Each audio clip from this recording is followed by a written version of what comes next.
What's going on, guys? We are back with some big updates.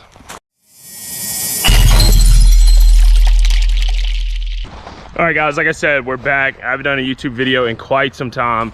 A lot has changed. New house, new shop, same me, same cars, but a lot of updates with all of it. So I'm gonna show you guys the garage real quick first.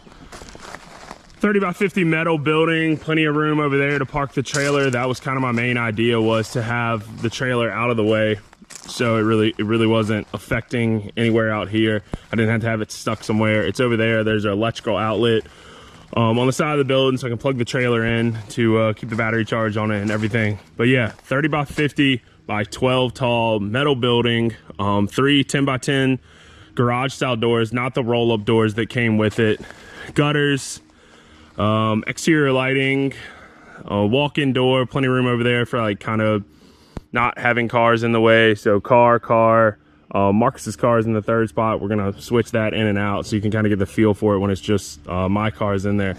But yeah, guys, this is the new setup. We're gonna walk inside real quick. I'm just gonna walk you guys around, show you what's going on inside. If you have any questions, please in the comments, please leave a comment. I will help you out. I will talk to you. We can exchange numbers, whatever you want to do. I'll help you figure out what to do with this metal building and how kind of I came about the whole thing, cost, what I would have changed, what I'm glad I did. I did a lot of research on it and had a lot of people help me, and I can help you guys out if you want to. So like I said, just comment and we'll get up and we'll figure it all out for you.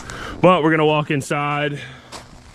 Like I said, actually I'll just walk to the side real quick.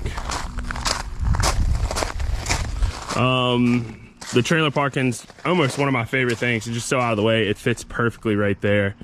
And we're gonna switch to inside real quick, so give me 2 seconds. Boom, now we are inside. As you can see behind me, Corvette 240. 240 still here. But this is it. 30 by 50. If I could do any other size, I looked at 30 by 60, but that is a real big building. If you ever go any more than 40 wide, it becomes commercial building, and it is a lot more. We ran electrical from the house, trenched it in here, comes in down at the bottom right there, panel box, goes up, conduit to, what do I have, eight Hyperlight, that's it. Hyperlight lights in here. If you guys are looking for garage style lighting, that's all on a couple pages on Facebook. These lights have pretty much like taken over everyone's garage. They call them like the UFO style. They're round. They kind of look like a dinner plate, but they look like a flying saucer, I guess. But a dinner plate to me is probably more relevant because I really don't know what a flying saucer looks like. But 8 of them in here. We spaced them out perfectly, so they just land perfectly in the center of each of the bays. They are stupid bright in here, guys. Like, I don't know if the video really does it justice, but it is so bright. I think they're 21,000 lumens a piece. They come with plugs. So what we did was just ran them down, did a like junction box right there with a plug them right in. If they ever go bad, I want to say like 50,000 hours is what the LEDs are good for. If they ever go bad, they're just hung by a like an eye hook, almost run into the beam with self tappers. It's just a bracket I found at Lowe's. It's nothing fancy. But if they ever go bad, climb up on the ladder, unplug it, put a new one up. And honestly, for the price, they are cheap. I want to say they were like $80 a piece. And if you guys are interested, I do have a code to get you a little discount. Hyperlight hooked me up with the code. I think it knocks maybe 5 or 10% off your order. So let me know. I can give that to you guys. But yeah, this is the spot. There's gonna be, when the lift comes in, there's gonna be a lift here. We did the concrete 10 inches deep in a perfect square, dead center of this bay. So the lift is gonna go here. Not to mention, look how sick the Corvette looks. I mean, dude, C7's probably the best looking Corvette. C8, not my favorite. C7, probably the best looking. But you guys cannot lie, C6 is spot on. And this one looks even sicker. But quick updates about that here in a little bit. I'm trying to think anything else. We did 1, 2, 3, 4, 5 windows. If you're looking at doing a garage, I would definitely suggest adding the windows. It is not insulated. I did on the roof. As you can see, like the regular tin right there is white. That is kind of like a gray, almost like felt on it.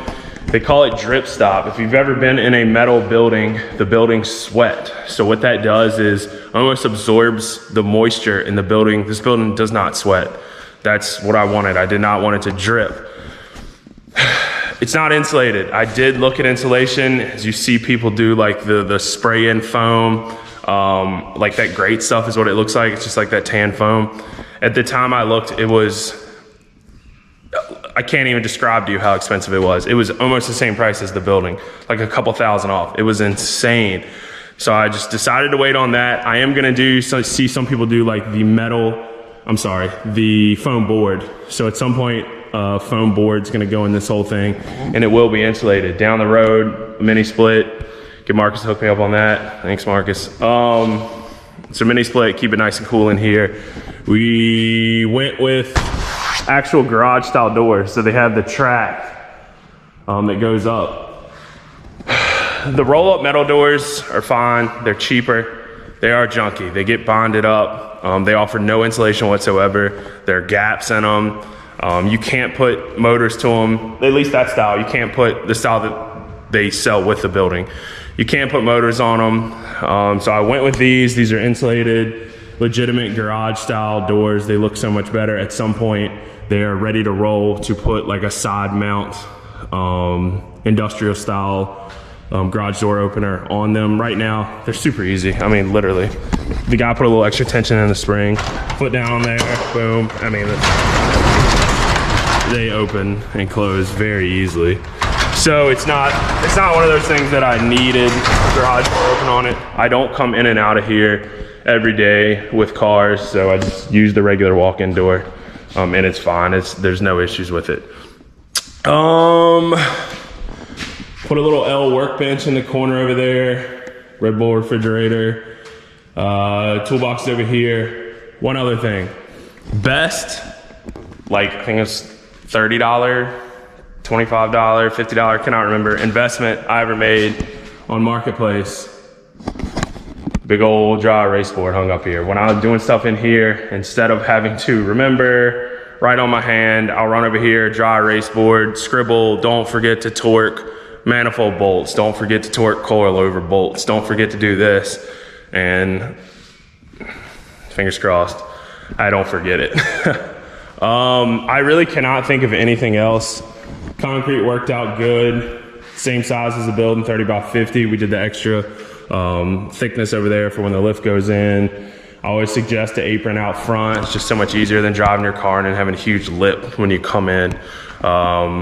So low cars, like those two, can get in here no problem, and other ones. Like I said, Marcus' car is usually in here. We swapped it around just so you can kind of tell the size of the building without 3 cars in here and how it's normally gonna be. But if I stand over here, I mean, guys, it's plenty of room. Couch right there. There's gonna be a TV on the wall. Just gotta get internet figured out here, but that should be coming soon. But yeah, plenty of room. I am enjoying the crap out of this building. It's so nice to be able to walk in here, throw the lights on, turn some music on, have plenty of room to not be fumbling over myself. I can't open the door because it's gonna hit the other car. I can't open the door because it's gonna hit the wall in the garage. I mean, I could not be more than happy with how this turned out. And honestly, if you are interested, I'll give you a breakdown of kind of what I spent. It's not as much as you would think. Also, favorite part about it is shout out Haltech, shout out IDS, shout out 1320 Video. Throw some banners up. I need some more banners in here, so if you guys want your banners hung up, just give me a holler. But that is about it for the little shop update. Walked around enough. We put a ton of outlets. I think there's like 1, 2, 3, 4, 5, 6, 7, 8, 9, 10. If you count the 220 outlet for a welder. They didn't have it when we were doing the wiring, so I gotta go snag one. But that is it for the garage update. If you guys want a car update, that's happening now. 240 is a pain like it always is. I love this car to death, and it does look so sick right now, but it's getting there. Windows are all taken out. My buddy JD made these sick quarter carbon windows that are getting ready to go in once I get the stuff to glue them in, which is in. I just need to go get it. Lexan, or I don't even know if these are Lexan technically. Plastic for Performance polycarbonate. And if you want the actual number for it, it's right there. Window looks OEM, but it weighs like 2 pounds. Side like door windows are right here. And then I'm probably just gonna put the glass windshield back in it. Nobody really makes a good windshield for the 240, but so the glass might go in the front, but that's not a huge deal. Cut a lot of weight out of it. Actually, speaking of cutting, I don't know if you can see the whole front end of this car has been cut off right in front of the strut towers. The tube front is so sick. I'm gonna drop Justin's Instagram right here. Justin is the freaking man when it comes to stuff like this. I dropped the car off. He had never messed with imports. Oh, sorry, never really messed with the 240s. Like I said, imports at all. It's essentially a Fox body. He hacked the front end off, tube fronted it. Everything fits spot on. Justin's a man. I'm gonna drop his Instagram right here. Please go give him a follow. The main reason we want to do that is because it is motor plated now. So there's a mid plate. I don't know if you can see it back there, right there. There's a mid plate and a front plate right there. So those are the motor mounts. Switch to electric water pump, which is here. Fuel cell up front. Big old air motor regulator. Again, another guy I need to shout out, my boy Wade, TWM Fabrication. Hooked it up on the radiator as far as lopping off like the regular like silicone couplers where they would go right here, and welded in the 16A in fittings.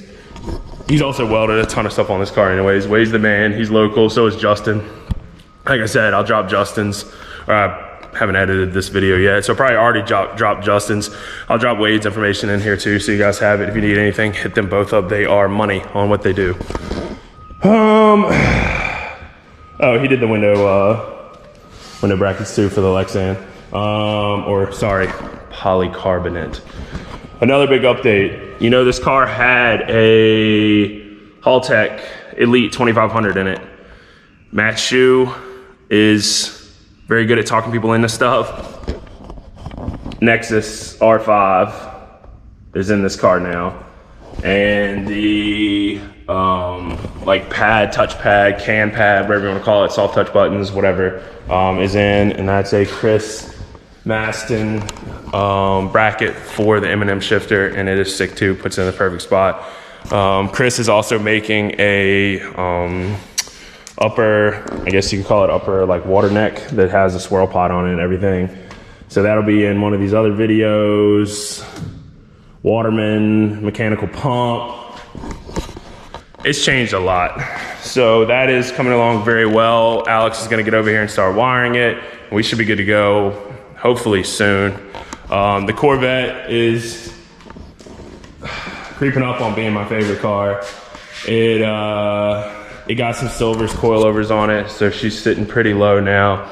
And the next video that's posted on the channel is going to be getting all of this beautiful stuff. So she should be pretty rowdy. Got to get working on that, but it should be rowdy. But like I said, that's gonna be the next video. Guys, as always, I appreciate you for sticking with me in this YouTube drought I've had. A lot of stuff going on, but we're back. We are going to be posting a bunch of videos here. I got a lot of plans, a lot of friends that want to join in, a lot of buddies. So we're gonna be getting a lot of videos here, and it's summer now, so all the car events are going on. But guys, this is the garage. This is what's going on with the cars. And as always, if you don't mind, like, comment, subscribe, and I'll catch you guys later. See ya.